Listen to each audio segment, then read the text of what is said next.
Bueno, les doy la bienvenida a esta clase, la número 17 del curso de análisis de procesos químicos, donde estamos trabajando, ya el contexto, cómo abordar la resolución numérica de problemas de valor inicial, ¿ya? Y estábamos conversando en la clase pasada que existía esta diferencia, ya entre estos dos métodos, que hablaba acerca de, me voy a volver un poquitito más para la parte donde estaba esta parte, de que había dos familias de métodos que estaban relacionados con que estaban relacionados con cómo obteníamos la integración numérica, cómo obteníamos el siguiente punto asociado a la integración numérica, pensando que tenemos que integrar cuando tenemos un sistema de ecuaciones con respecto a una variable independiente, posición, tiempo. ¿Ya? Y habíamos conversado que los problemas de valor inicial correspondían a aquellos problemas que se describían mediante ecuaciones diferenciales, sistemas de ecuaciones diferenciales, donde la información que se conoce, aparte, es la información al inicio de la variable independiente. ¿Ya? Al inicio del tiempo, al inicio de la posición. Entonces, la integración que hay que hacer parte de un valor conocido, valor x0, valor en x en t0, en z0, y a partir de eso, más el sistema de ecuaciones, la idea es integrar y hacerlo de manera numérica. Entonces, yo les comentaba que esta integración numérica, que tiene métodos que se pueden clasificar en explícitos o implícitos, la diferencia fundamental estaba justamente en cómo obtengo el siguiente punto, o sea, cómo es el sistema de ecuaciones que obtengo para obtener el siguiente punto dentro de esta integración numérica. Y existe un sistema de ecuaciones que es explícito, y son los métodos explícitos, y el otro es un sistema de ecuaciones implícito, métodos implícitos. Entonces, dentro de esto hablamos acerca de que existía un concepto de precisión y de estabilidad, y es justamente lo que vamos a ir analizando ahora con un ejemplo, y vamos a, como les decía, ir iterando respecto a estos distintos problemas, ¿ya? Entonces, de acuerdo al orden de las PPT, lo primero que uno debiese ver, y lo que vamos a ver, por supuesto, va a ser el método de Euler, y estuvimos conversando acerca de que el método de Euler, ¿ya? Sigue una idea que es bastante lógica. Ya voy a ir ahora acá porque la otra PPT ya la rayé. ¿Ya? Entonces me voy a ir ahora a esta, que es la que dejo para este momento. ¿Ya? Entonces, solamente como recuerdo, voy a ir un poco más rápido y si tienen dudas, me paran. ¿Ya?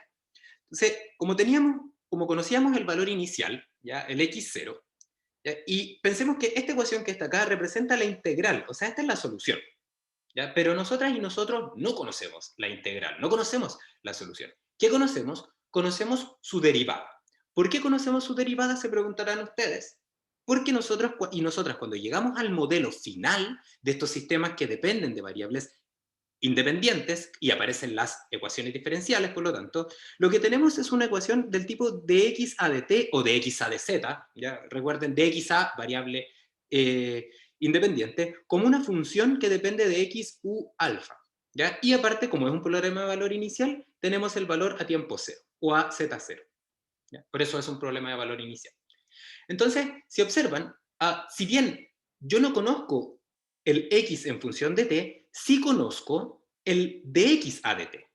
O sea, si nos fijáramos, por ejemplo, en esta gráfica que está acá, lo que nosotras y nosotros conocemos no es la solución, sino que es esto, fíjense. A ver, vamos a intentar hacer. Ya, vamos a pensar, por ejemplo, solamente para hacerlo un poco, que esto es, claro, una derivada positiva, luego acá hace cero, luego es negativa y luego cero. ¿Ya? Entonces, ¿cómo sería algo así como lo que nosotros y nosotros realmente es lo que conocemos, que es lo que disponemos? Es básicamente del valor de la pendiente, que es positiva y cada vez se va haciendo más cercana a cero. Entonces nosotros conocemos realmente esto, se hace cero en este punto, ahí la derivada pasó a cero, perdonen mi pulso, voy a intentar mejorarlo ahí.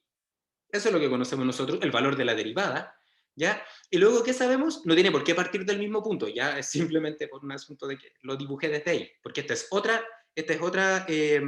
otro eje, este es el eje de x a de t, tiene otras unidades, de hecho.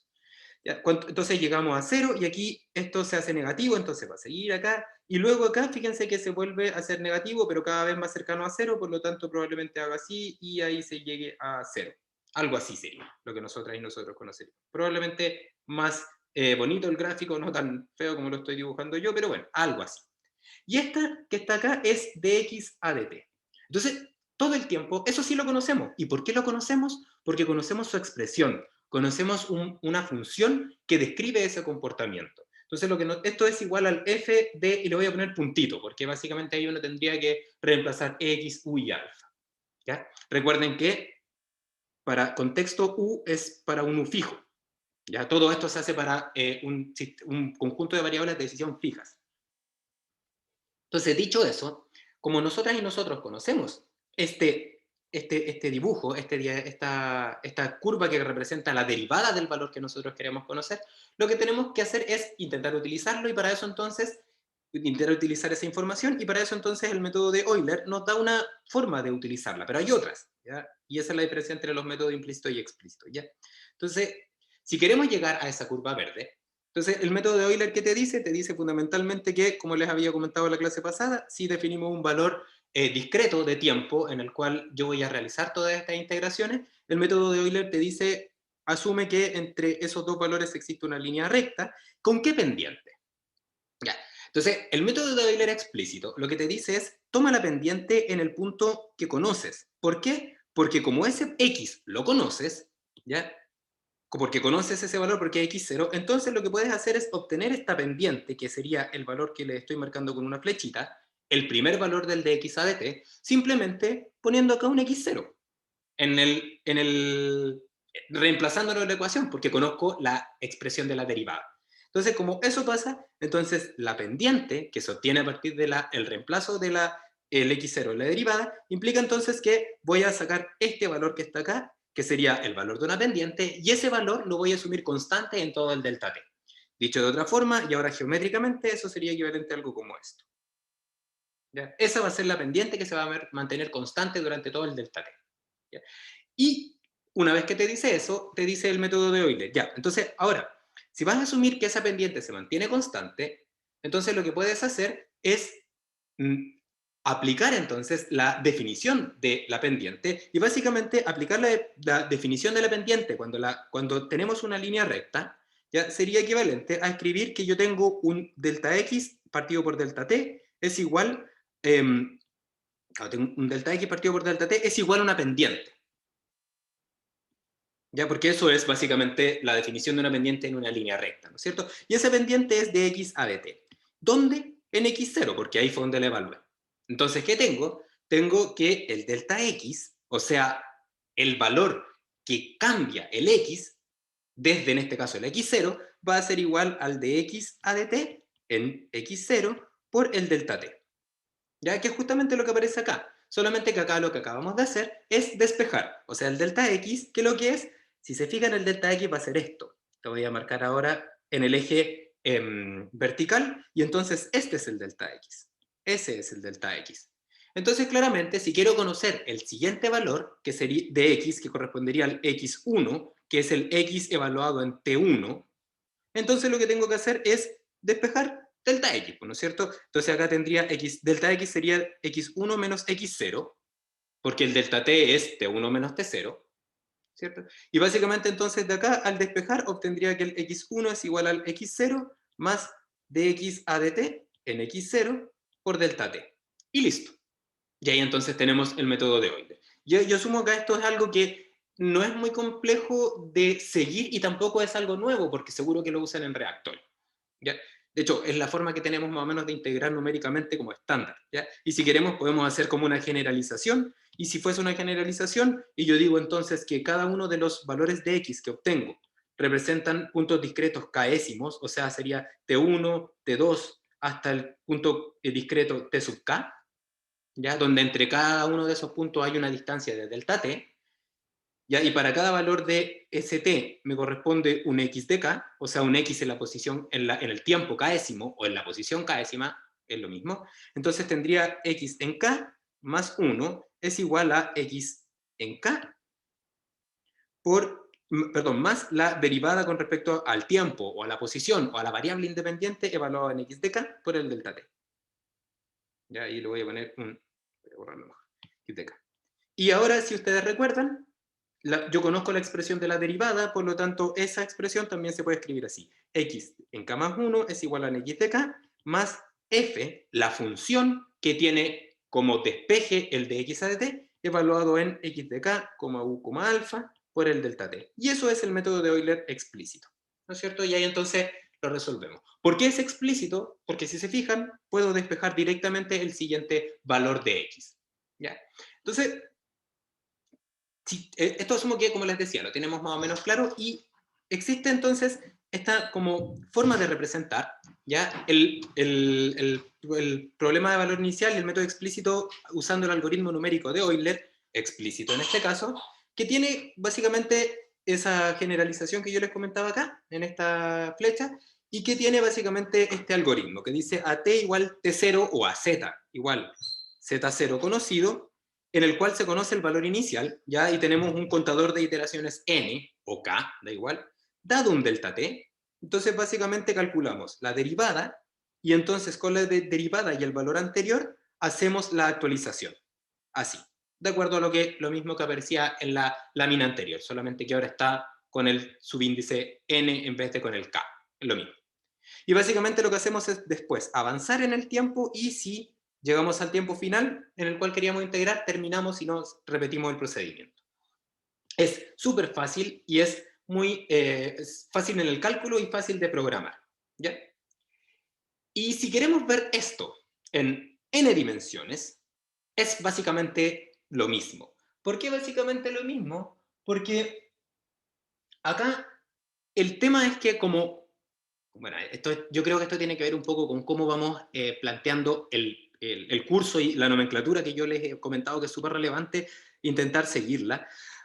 Cuando nosotros hablábamos de variables, finalmente hablábamos siempre de variables en un campo como un campo vectorial, ¿no es cierto? Como que X realmente no tenía por qué ser un escalar, sino que era un vector.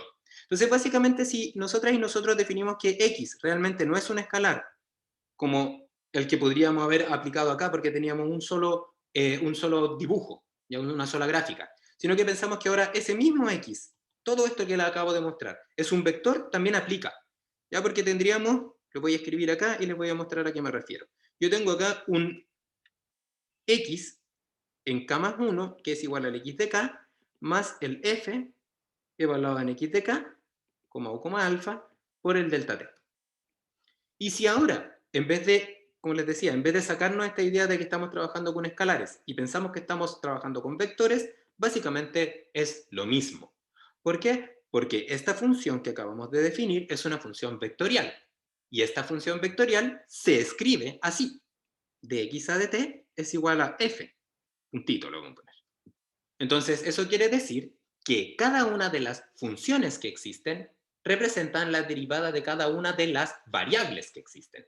Si, por ejemplo, tenemos un, un vector de x, que es así como el que aparece acá en esta parte de acá, x1 hasta xnx, ¿ya? Entonces, cuando nosotras y nosotros derivamos esto, que sería equivalente al dx a dt, y lo expresamos de esta manera igualado a un vector de funciones, entonces lo que estoy haciendo es poniendo acá f1, f2 hasta el fnx, porque en la igualdad se tienen que respetar las dimensiones, si no, no podríamos hacer esa igualdad, ¿no es cierto?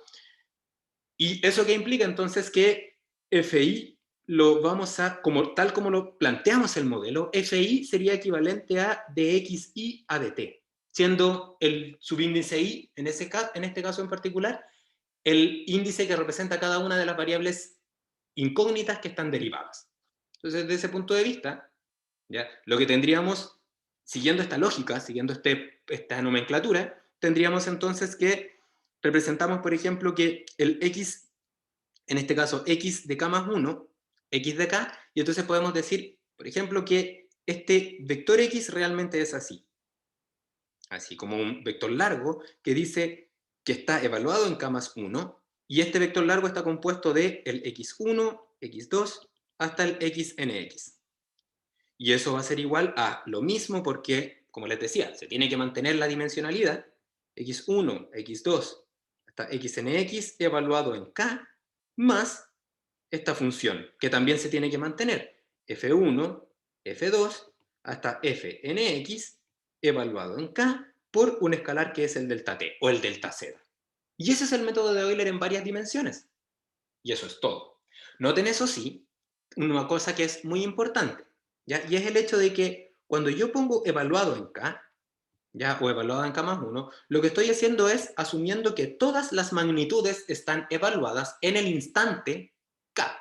Eso quiere decir entonces que esta expresión que ustedes están viendo acá, que se las voy ahora a destacar con esta flechita roja, eso implica entonces que tanto el F1 como el Fnx, todas esas están evaluadas en el vector x1 hasta xnx, evaluado en el mismo instante de tiempo.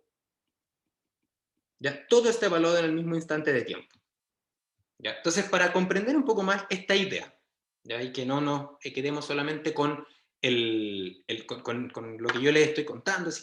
Entonces vamos ahora a hacer un pequeño cambio, ¿ya? Y vamos a hacer dos ejemplos, ¿ya? Y dos ejemplos que vamos a ver qué pasa cuando vamos cambiando un parámetro que es relevante y que corresponde a este delta t, ¿ya? Porque este delta t, como les comentaba, ¿qué es lo que hace? Discretiza. Entonces, el parámetro delta t es un parámetro muy relevante, lo tenemos que definir, ¿ya?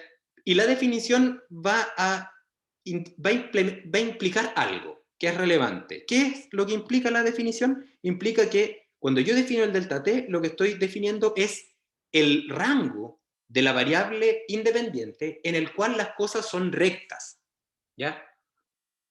Entonces, por ejemplo, en el caso que ustedes ven acá, que le hago un zoom más grande aún, ese delta t que yo defino es bueno. ¿Por qué? Porque yo observo que el valor original efectivamente parece ser una recta, ¿ya? Pero claramente, si hubiese definido un delta t de este tamaño, hubiese tenido un error. ¿Por qué? Porque porque en ese tamaño no, las cosas no son rectas. Parece ser más bien una curva. Entonces la definición del delta t es relevante y da cuenta de qué tan bueno es el método de Euler que estoy implementando asociado a este supuesto, de que la pendiente se mantiene constante y por lo tanto en el dominio del delta t hay una línea recta, ¿ya? Entonces, sin más preámbulos, les voy a compartir ahora mi pantalla con el Excel que les mandé. ¿Ya? Ahí estoy. Entonces les voy a compartir la pantalla con el Excel. Esto está en... Acá está. Ya. Entonces ahora ustedes debiesen estar viendo, y me dicen si no, mi Excel, que es el Excel que les mandé, donde básicamente... ¿Sí? ¿Lo ven? Sí, profe. Ya, sí, profe. Gracias, gracias Francisca. Súper. Ya, entonces mira, este Excel que está acá es básicamente la integración de un problema súper sencillo que es esta ecuación de primer orden, ya que es una exponencial. ¿No? Se llaman, esta ecuación es una ecuación de decaimiento. ¿Ya? Y básicamente dice que la derivada de x con respecto a t se puede escribir así, como una constante alfa por 1 menos x, donde tengo un x a tiempo cero igual 0. ¿Ya? Entonces, de acuerdo a lo que conversábamos, ya lo voy a poner acá al ladito, voy a copiar y pegar para que nos acordemos de cuál es el... Espérense, que me comencé y... Acabo de actualizar esto y... Ahí sí. Ya, entonces, ¿qué decía el método de Euler? Decía que tengo el x de k más 1 es igual al x de k más la derivada con respecto al tiempo por el delta t. ¿Ya? Y la derivada con respecto al tiempo es lambda por 1 menos x. Por lo tanto sería así. Lambda por 1 menos x, que sería la derivada. Le voy a poner ahí un paréntesis. Y eso es, aquí voy una coma, por el delta t. Voy a ponerle un delta. Delta t. Y tenemos entonces que x a... Y ahora x a t0 le vamos a poner un igual a x0, x sub 0, igual a 0. Ya, para que nos quede ahí toda la expresión. Entonces, básicamente lo que vamos a hacer es que vamos a integrar esto. ¿Y dónde vamos a integrar dónde vamos a evaluar la derivada? Como es el método de Euler explícito, en K. Si fuese el método de Euler implícito, spoiler, en K más 1. ¿Ya? Entonces, este es el método que vamos a implementar para ver la sensibilidad con respecto, en este caso, a este parámetro delta t. ¿Ya? Entonces, vamos a partir con un valor que, para este caso, fíjense, el lambda, aquí aparece el valor del lambda, es 1. ¿Ya? Ese valor, imagínense un parámetro que obtuvimos, este es un problema en una sola dimensión, es un problema lineal muy sencillo, su resultado es una exponencial. ¿Ya? Entonces, lo que vamos a hacer es que vamos a ir viendo cómo se ve la integración en el Excel. ¿Ya? Entonces, le voy a poner ahora un poco más de zoom, y entonces vamos a decir que el siguiente valor, ¿ya? Entonces aquí sería entonces en K, vamos a poner un K, por ejemplo, acá, que representa el contador, K0, acá estaría el K1, K2, K3, K4, K5. ¿Ya? Entonces lo primero es indicar que el tiempo avanza de manera discreta. ¿Eso qué quiere decir? Fundamentalmente que el valor del tiempo en el siguiente instante va a ser, como dice acá, el valor en el instante anterior más el delta t. En este caso, por ejemplo, usamos un delta t de 0,2. ¿Ya? ¿Por qué usamos ese delta t?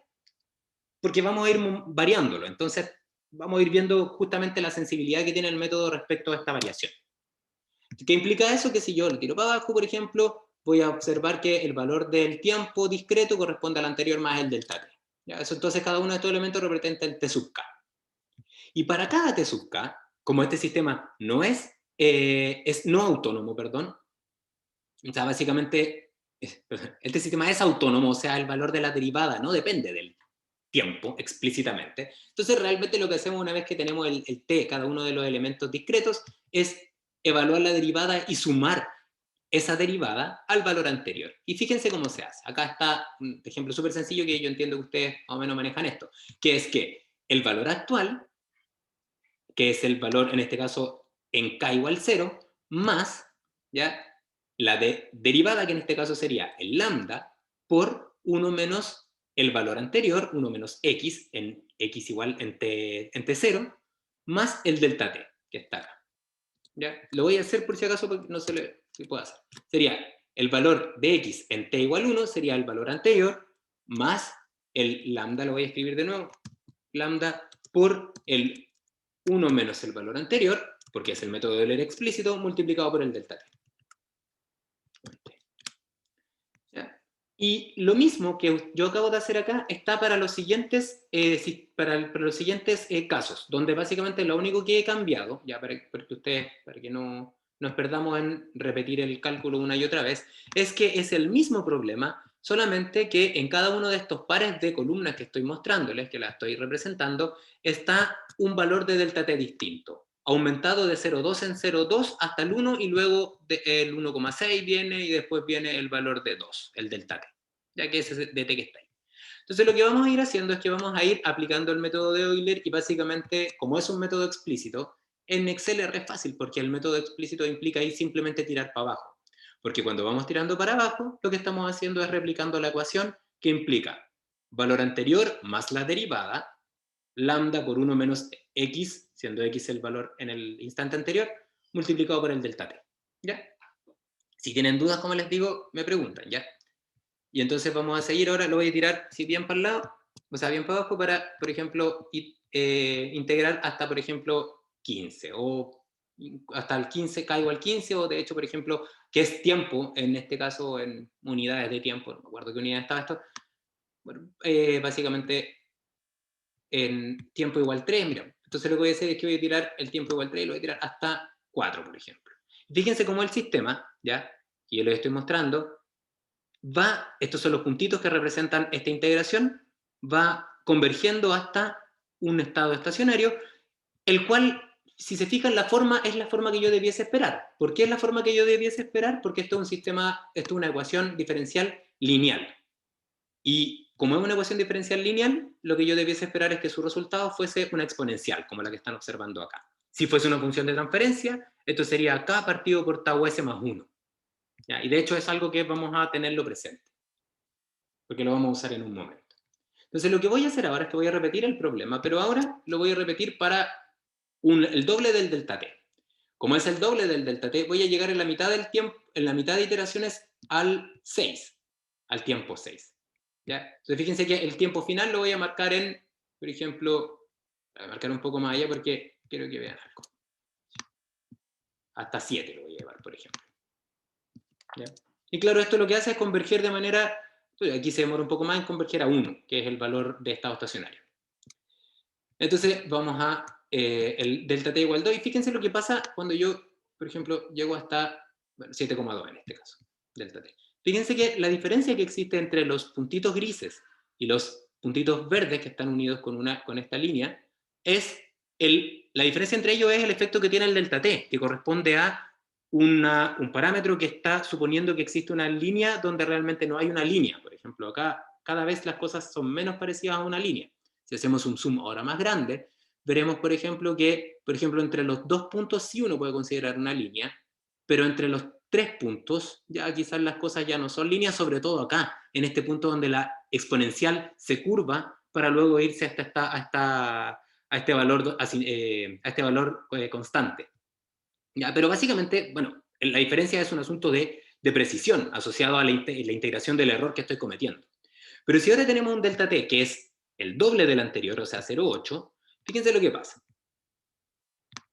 Entonces vamos a ponerlo acá, hasta 6,4 y aquí 7. Fíjense que ahora, espérense que esto está, pam, pam, pam. Oh, creo que no está, oh, sí está. Bueno, vamos a verlo con el, debiese estar. Bueno, vamos a probar el otro con el delta t igual a 1. A ver si es que este me lo grafica, porque no me lo grafico y quería que me lo graficara. 5, 7. Este tampoco me lo grafica. ¿Y cuáles son estos valores? Este es este, y este es este que está acá. Ah, ya. Creo que le saqué la selección en datos. Déjenme ver un momento.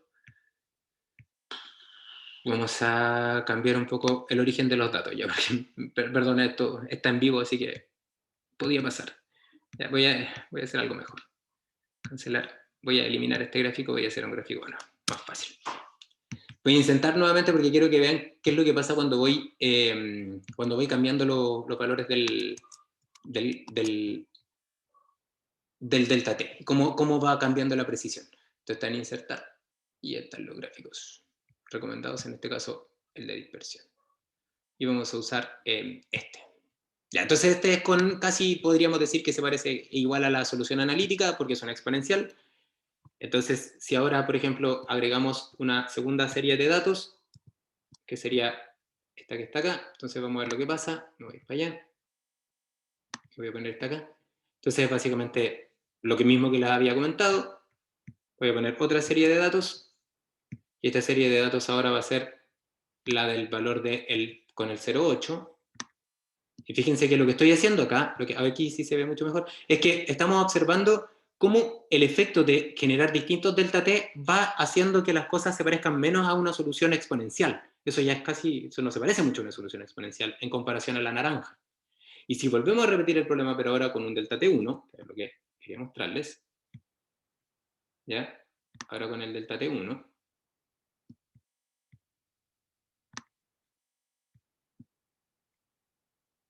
es esto lo que estamos observando. Voy a ir. Ese.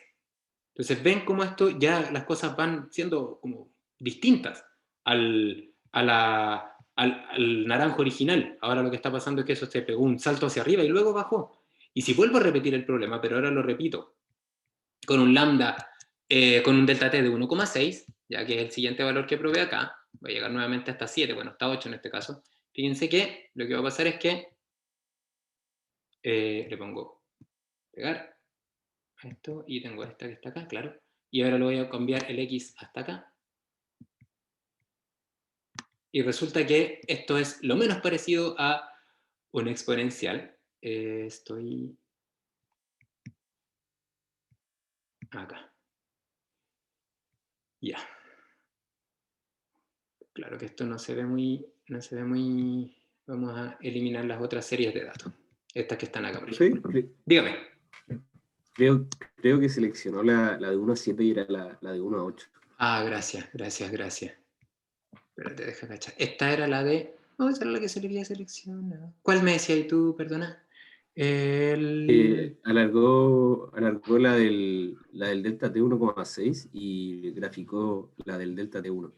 Ah, gracias. Ya. Muchas gracias. Ya, cachen. Ya, y eso pasa ahora. Gracias. ¿Qué pasa ahora? Fíjense lo que pasa. ¿Se parece esa solución? No se parece. Pero, si yo, por ejemplo, siguiera el valor, si a mí lo que me interesara es, por ejemplo, obtener el valor del estado estacionario, voy a observar que puedo entonces alargar el 1,6 hasta un poco más allá, y la cosa igual detecta el valor del estado estacionario. Mal, pero lo detecta. ¿Ya? Entonces estamos en un punto donde, aparte de tener error, lo que estamos observando es que casi no ni siquiera llegamos al valor que debiésemos llegar al tiempo final. Entonces, si yo sigo haciendo esto, pero ahora, por ejemplo, el delta t, ahora lo cambio en vez de un delta t de 1,6, lo pongo en 2, fíjate lo que pasa respecto a este valor. Es S y lo mismo ahí, control V. Este es el otro valor. Ahí. Entonces lo voy a cambiar ahora. Ahí, y el otro valor. Entonces fíjense lo que pasa con este último valor que pruebo. En este momento, justo en este momento, cuando el delta t vale 2, resulta que el sistema está a punto de diverger. ¿Ya? No es que diverja, pero tampoco está convergiendo. Es como una especie de equilibrio así súper inestable, tal que si yo aumento un poquitito más el delta t, esta cuestión ni siquiera va a encontrar el valor en estado estacionario. Si fijan acá, lo que está haciendo está oscilando alrededor del valor de estado estacionario, que es 1. Entonces la integración para un delta t de 2 está entre 2 y 0. El promedio de eso es el valor en estado estacionario. Esto es una convergencia, esto es equivalente a los problemas que ustedes tienen en control. Cuando uno analiza las dinámicas de los sistemas, sería un sistema que es críticamente amortiguado. Está justo ahí en el límite, que está oscilando continuamente. Y si le pegamos el último salto, pero ahora damos el paso final, y en vez de tener un delta t de 2, le damos un delta t de 2,5, o de 2,1 incluso podría ser, fíjense lo que va a pasar. Voy a poner acá. Este que está acá, perdón, este que está acá. Este era, ya, y fíjense ahora, me voy para acá. El X, y aquí esta cuestión se fue a la B. Divergió, se fue. Entonces el delta t no solamente tiene que ver con un asunto de precisión, sino que si es que me paso, por ejemplo le pongo 2,1, fíjense que con respecto al 2, el 2,1 esta cuestión ahora empieza a crecer. ¿Por qué empieza a crecer? Porque ahora el sistema diverge. Entonces la elección del delta t no tiene que ver solo con la precisión, sino que también tiene que ver con la estabilidad de la integración. ¿Y cómo se entiende entonces la estabilidad de la integración? Como la posibilidad que tenemos de al menos encontrar el valor en el estado estacionario, y que, por el contrario, lo que pase, si es que no es estable, es inestable, por lo tanto, nuestro sistema ni siquiera sea capaz de encontrar ese punto final, que no represente la dinámica, básicamente que no pueda hacer nada. Entonces, la pregunta que tendríamos que hacernos a continuación es, ¿por qué tenemos un delta t de, en este caso, 2 como crítico? Y preguntarnos también quizás si es que es posible de alguna manera identificar este valor del delta t crítico asociado a ya no a la precisión, sino a la estabilidad.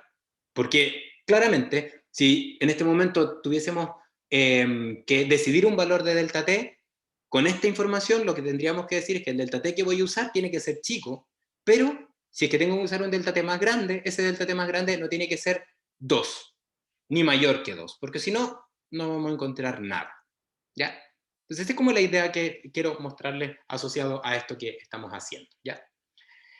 Y ahora lo que les quería mostrar tiene que ver con, bueno, la implementación del método de Euler, pero en este caso un sistema con más de una dimensión. ¿Ya? Que es el segundo ejemplo que yo les quería comentar. ¿Ya? Entonces, para eso, ¿ya? Les muestro este ejemplo que es el que les mandó el Felipe Moreno. ¿Ya? Felipe les mandó un ejemplo de... Espérense, vamos a hacer algo aquí. El Felipe les mandó un ejemplo de los CSTR en serie, y lo que yo voy a hacer es que lo voy a hacer en Excel, y vamos a hacer cómo se ve en Excel esta idea. ¿Ya? Entonces, lo que voy a hacer es que vamos a transmitir esto. Vamos a ver si funciona, ya, porque estamos aquí en vivo y en directo. Bien. Entonces ahora lo que les voy a mostrar es mi pantalla al mismo tiempo del Excel. Chan, chan, chan. Vamos a ver si esto no funciona. Aquí yo la estoy viendo en mi pantalla, pero ustedes no, y ahora sí. Entonces ustedes deberían estar viendo ahora dos cosas: mi Excel y mi pantalla, la pizarra. ¿Ya? Sí, ahora no, porque acabo de hacer esto. Ahí sí. Ahí vamos a ver las dos cosas ahora. ¿Ya? Entonces vamos a trabajar con las dos pantallas, tanto con la pizarra como con el Excel, porque aquí quería mostrarles un par de cosillas. ¿Ya? Entonces, les voy a mostrar. Vamos a avanzar un momentito con esto aquí, hasta acá. Un ejemplo que es el ejemplo que entiendo que les subió Felipe, o uno muy parecido, donde básicamente el ejemplo se trata de integrar la concentración de un reactante A en función del tiempo para tres reactores que se pueden asumir con mezcla completa, los cuales tienen un volumen fijo y son alimentados por un sistema que tiene un fluido que tiene una densidad constante. ¿Qué implica eso? Que el tau es el volumen fijo es igual para los tres sistemas, entonces el tau es el mismo y en este caso el tau, el tiempo de residencia corresponde a 2 minutos. ¿Ya? Entonces eso es para los tres estanques.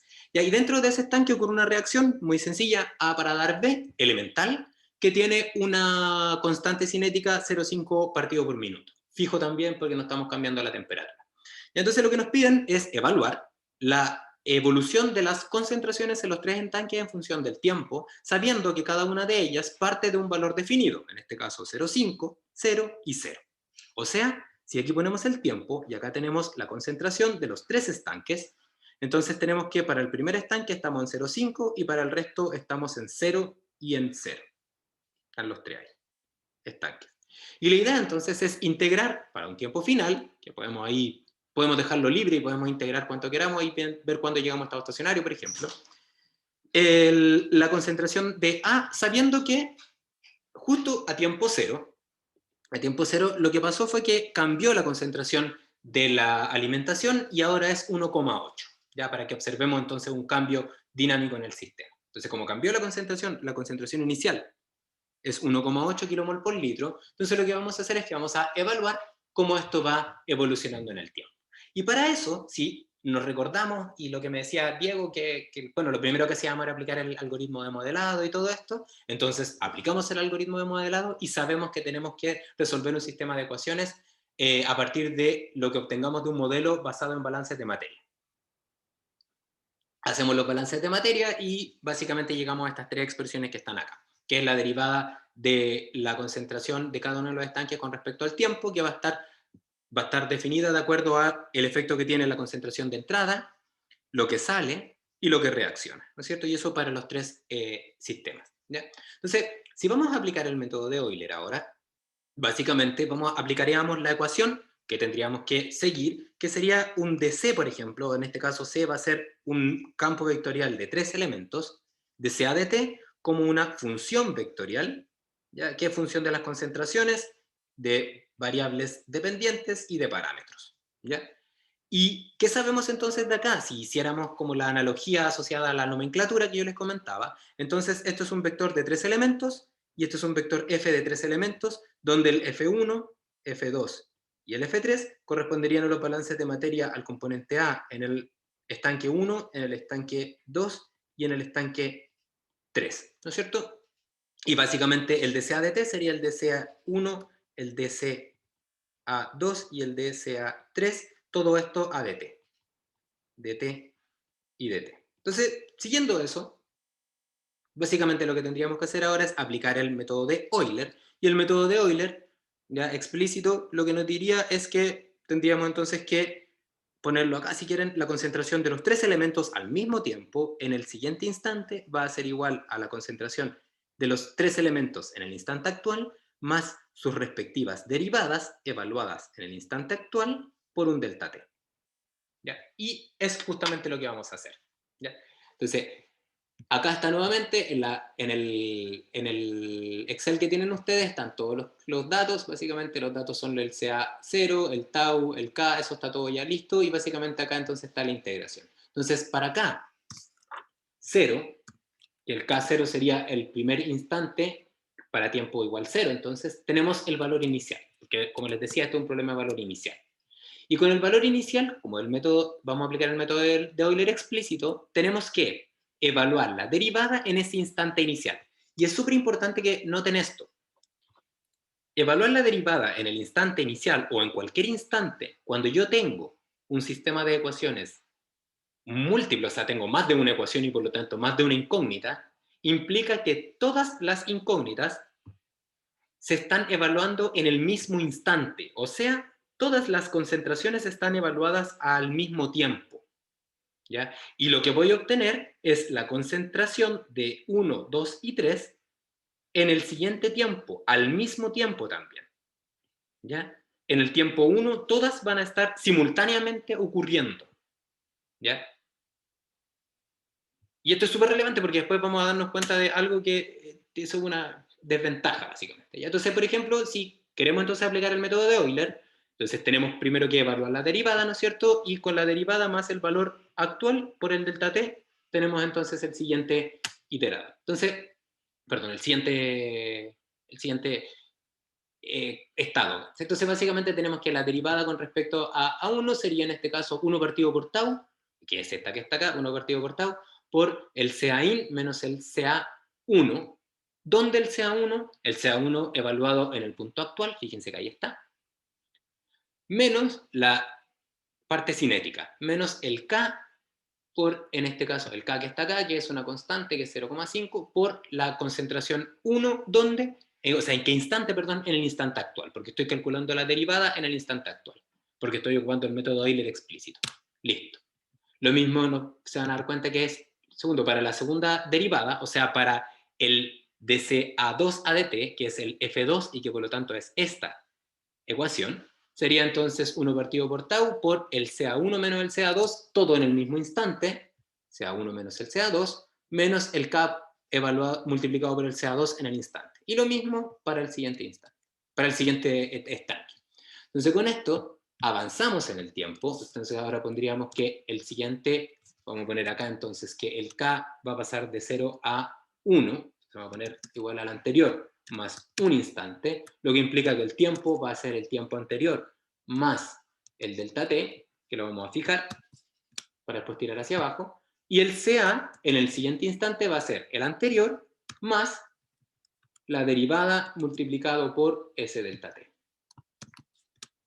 Y ahí tenemos entonces el primero, el segundo sería lo mismo, ¿no es cierto? Sería el valor anterior más la derivada multiplicado por el delta t, y lo mismo tendríamos que aplicar en el anterior, ¿no es cierto? El CA3. El CA3 anterior más su respectiva derivada multiplicado por el delta t correspondiente. ¿Ya? Y con eso entonces tendríamos el siguiente punto de trabajo para volver a aplicar el método de Euler, que ya como todo está referenciado, ahora fíjense que ya es simplemente tirar la flecha, la celda hacia abajo. Y vamos entonces a ver para los distintos instantes lo que va pasando y observar fundamentalmente que esto sería equivalente a un sistema de primer orden. ¿Por qué es un sistema de primer orden? Porque aquí solamente hay relaciones lineales. Si se fijan, el CA1, que es la incógnita, está multiplicado por una constante y este está multiplicado por otra constante, así que esto igual es re fácil llevarlo a una función de transferencia, perdón, en donde le va a quedar al final un K partido por tau S más 1. Por ahí va a aparecer hay que hacer unas conversiones asociadas, pero eso es básicamente una exponencial. Y lo mismo entonces con el K2, con la concentración de 2 y la concentración de 3 tiene ahí un retardo.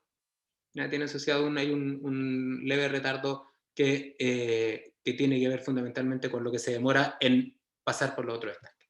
¿Ya? Y si observan, tenemos un tau que es 2 y tenemos un delta t que es 0,5. ¿Ya? ¿Qué pasa si yo aumento el delta t? ¿Ya? Por ejemplo, el delta t lo pongo ahora en 1. Básicamente igual observamos que el sistema está llegando al estado estacionario, pero está ahí, al límite. ¿Qué pasa si yo sigo aumentando el delta t? Si le pongo un delta t ahora de 2. Fíjense que el sistema ahora diverge. ¿Ya? El sistema va a diverger. Entonces, nuevamente aplica la misma idea, donde que si yo tengo distintos delta t, voy a tener menos pasos para integrar, ya para delta t más grande, pero me va a pasar que voy a perder precisión y voy a perder estabilidad. Si por ejemplo le pongo un delta t de 0,1, que sería un 5% del tau, fíjense que claro, integro poquito tiempo, pero esto es una exponencial, así el valor es súper exacto respecto a la solución que yo debiese esperar. Entonces, tiene que ver fundamentalmente esta parte de hacer esto con comprender que los delta t, aparte de definir precisión, también están definiendo estabilidad. Y entonces es súper relevante intentar obtener alguna regla que nos permita calcular esta estabilidad, saber cuál es el valor del delta t, que no nos podemos pasar de ese delta t, o un delta t crítico, por decirlo así. Ya si nos pasamos de ese, tendríamos entonces un problema. ¿Ya? Entonces le quisiera preguntar si se entendió esta idea. Sí, profe, todo claro. Ya, sí, súper. profe. Ya, entonces ahora vamos a salir de un poco del Excel y vamos a volver a la... Espérense que voy a detener la transmisión porque voy a volver ahora a compartir solamente la pantalla un ratito. Entonces, lo que vamos a hacer ahora... Bueno, esto no lo hago en MATLAB porque Felipe lo tiene hecho. O sea, básicamente esto es complementario a la ayudantía. Ya, pueden ahora con la ayudantía observar que está, cómo se haría en MATLAB esta parte. ¿Ya?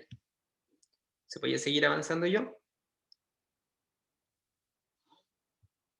Y entonces ahora estamos compartiendo. Y básicamente trabajamos entonces con estos dos métodos, con el método de Euler y el método de explícito tanto en una dimensión como en múltiples dimensiones. ¿Ya?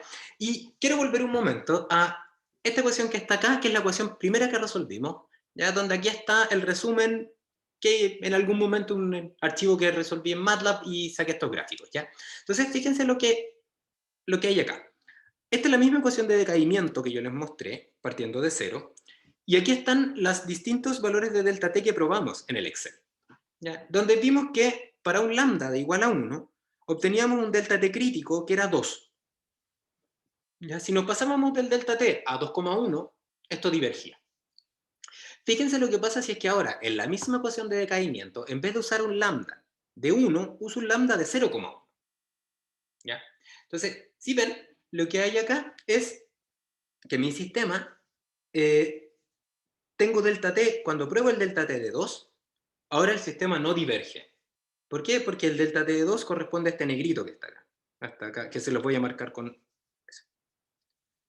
Converge. Para el mismo delta t, en este caso el delta t crítico, para el mismo sistema, para la misma ecuación, pero con un lambda 1, ahora pasa a ser un delta t bueno cuando el lambda es 0,1.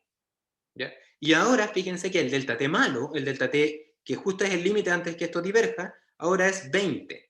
Está acá. Porque con 20 podemos observar cómo esto salta, salta, salta. Y no se escapa, pero tampoco se aleja. O sea, no se escapa, pero tampoco se acerca, perdón, al valor del estado estacionario. O sea, ahora el delta t que está en el límite de la estabilidad es 20. Y antes el delta t, que estaba en el límite de la estabilidad o delta t crítico, era 2. Entonces, ¿qué podemos sacar de acá si simplemente, como por inducción, si quieren, con estos dos ejemplos, es que hay una relación entre este lambda y el delta t crítico? ¿Ya? Y así como abuelo de pájaro, ya podemos decir que es 2 partido por lambda. Porque podemos observar que cuando lambda vale 1, el delta t crítico es 2, y cuando lambda vale 0,1, el delta crítico es 20, o sea, 2 partido por 0,1. ¿Ya? Entonces decimos, ¿será así? Y bueno, acá yo les digo que sí, ¿ya? Pero básicamente para entender un poco mejor por qué pasa eso.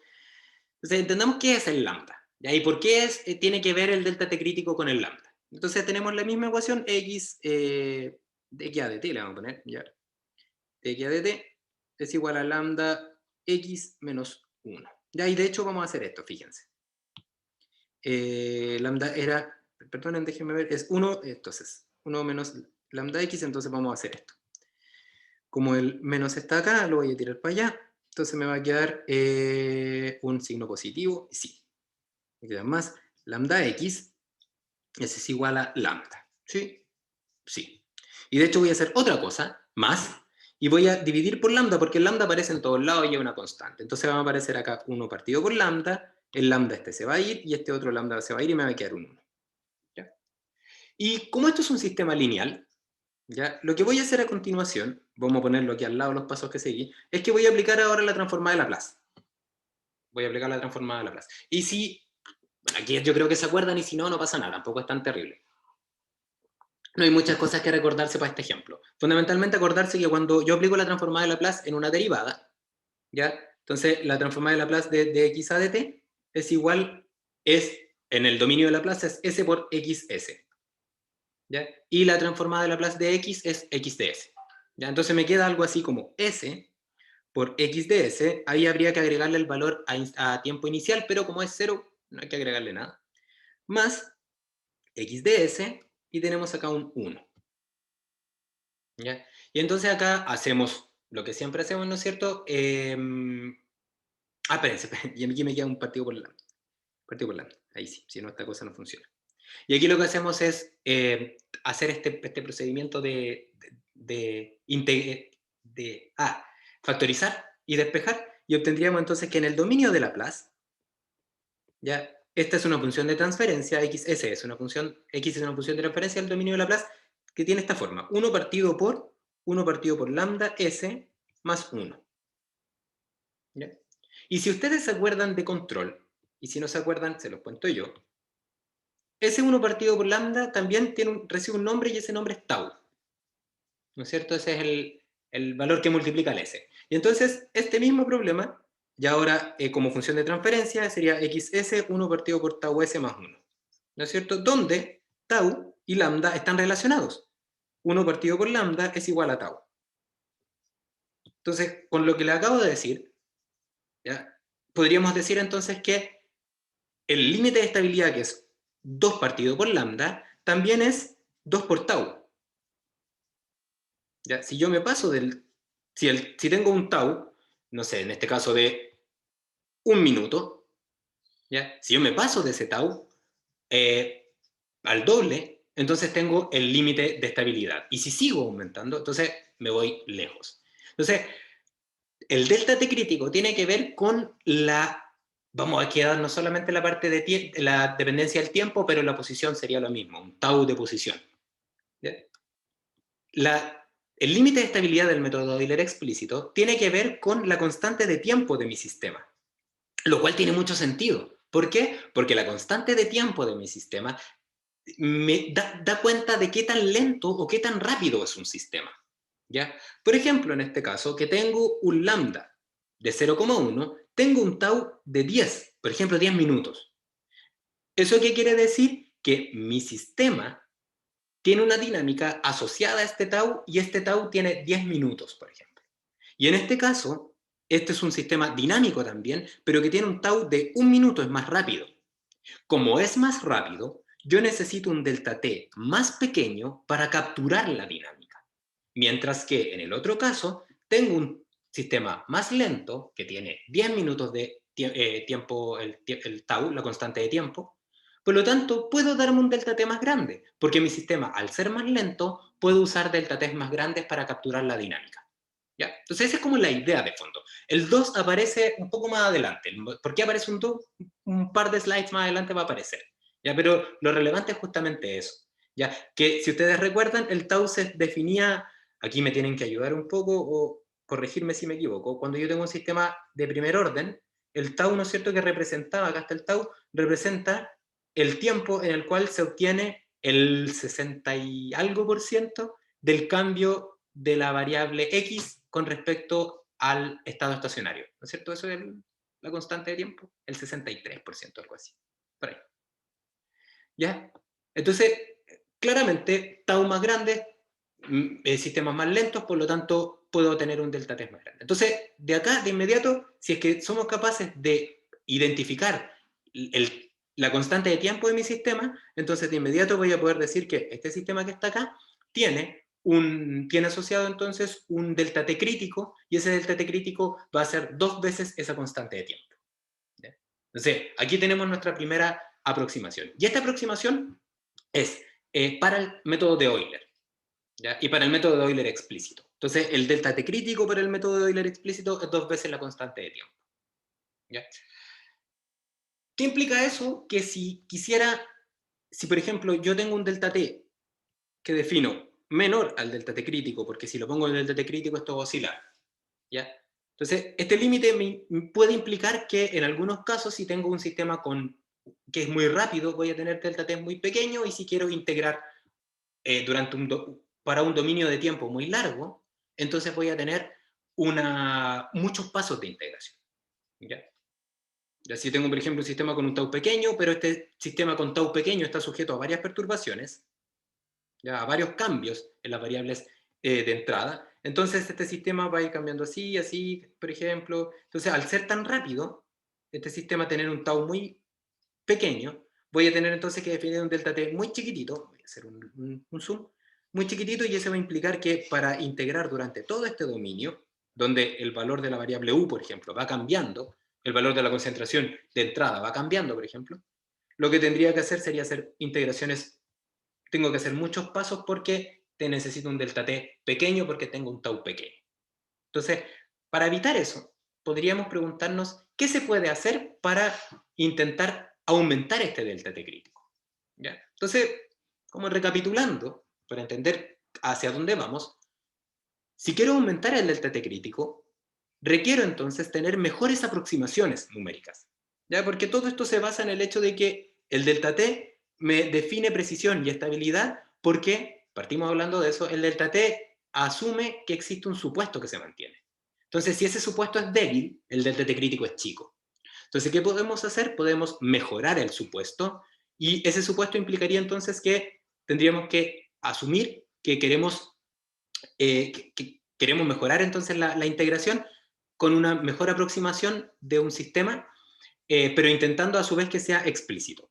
Y eso lo hace el método de Runge-Kutta.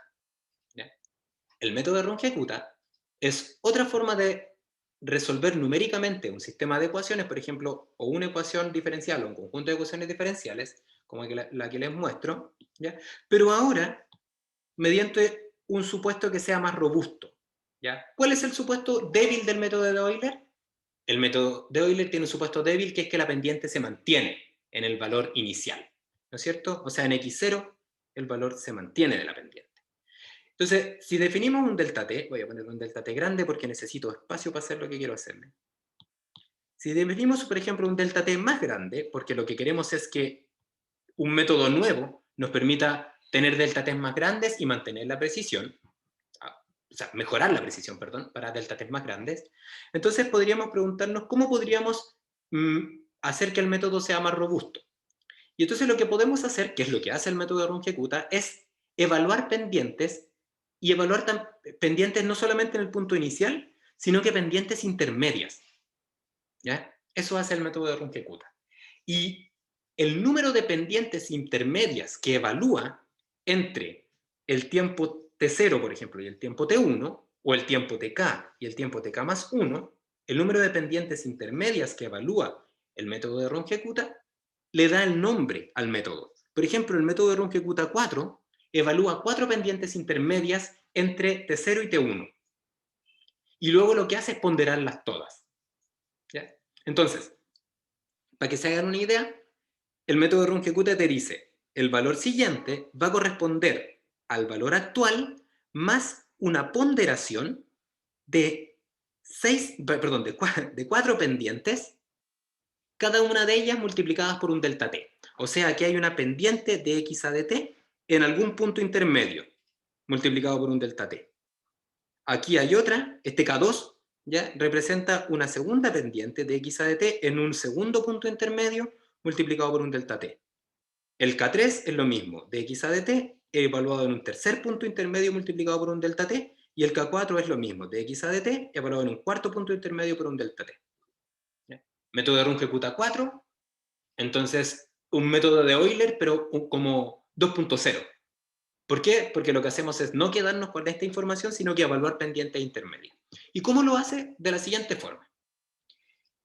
Hace lo siguiente, dice, ya, el método de Euler es bueno porque es rápido, pero se cae en una cosa. ¿En qué cosa se cae? Se cae en la definición de la pendiente constante. Entonces hagamos lo siguiente.